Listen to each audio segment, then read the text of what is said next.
હા હા આજે આવવાના છો? હા હા આવો, વાંધો નહીં હો. હા સારું સારું, સાંજે આવી જજો. હા વાંધો નહીં, ચલો જય શ્રી કૃષ્ણ, મૂકું હો. હા ચલ. અરે મમ્મી, કોનો ફોન હતો? અરે નાનાનો ફોન હતો. સાંજે નાના ને નાની આવે છે.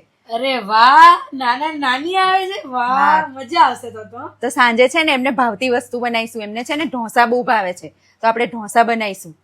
હા મમ્મી, હારું ઢોસા બનાવીશું. પણ હું શું કહું, આપણા બાન દાદાને ઢોસા નહીં ભાવતા, તો હું પૂછી જોઉં એમને શું ખાવું છે એ બનાવીએ. હવે એમને ના ભાવતું હોય તો જે ભાવે એ બનાવીને ખાઈ લે. એમને તો રોજના નાટકો થઈ ગયા છે. એવું પૂછવાનું ના હોય. ના ભાવે તો બીજું બનાવીને ખાઈ લેશે. એવું પૂછવા જવાનું પાછું શું ખાશો ને શું નહીં, લપ કરવાની. વાહ મમ્મી, તમારા મમ્મી પપ્પાને ઢોસા ભાવે એટલે ઢોસા બનાવવાના. બા દાદા ના ખાય તો ચાલે, એમને બીજું કંઈ પણ ખાઈ લેવાનું. તમે જે વર્તન કરો છો, આ જ વર્તન તમારા મમ્મી પપ્પા સાથે તમારા ભાભી કરે તો તમને કેવું લાગે? અને મમ્મી, એક દીકરી તો મા બાપને બધી જ રીતે સાચવે, પણ સાચું તો સાસુ સસરાને સાચવે ને એને કહેવાય. અને મમ્મી, દીકરીના ઘરે તો 1-2 દિવસ રહે, જ્યારે તમારા ભાભી સાથે તો રોજ રહેવાના છે. તમારા ભાભી આવું વર્તન કરે તો તમને કેવું લાગે?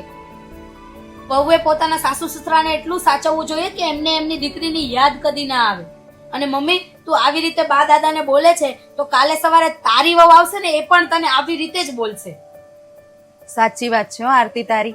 હું બા અને દાદા જોડે બહુ ખરાબ વર્તન કરું છું. એમને જેમ ફાવે એમ બોલી નાખું છું, પણ મારે આવું ના બોલવું જોઈએ. એ વાત સાચી છે આરતી. હું બા દાદા જોડે બહુ ખરાબ વર્તન કરું છું ને જેમ ફાવે એમ બોલું છું. એમને સરખું ખાવાય નથી દેતી.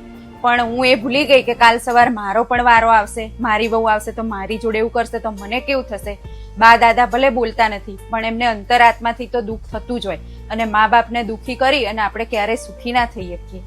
મારી ભૂલ થઈ ગઈ. હવે આવું ક્યારેય નહીં કરું બા દાદા જોડે. અને મમ્મી, જેવું આપણે આપણા મા બાપને માનીએ છીએ ને એવી રીતે જ આપણે આપણા સાસુ સસરાને માનવું જોઈએ. એ પણ આપણા મા બાપ જ છે. સાચી વાત છે હો, મારી બહુ મોટી ભૂલ થઈ ગઈ.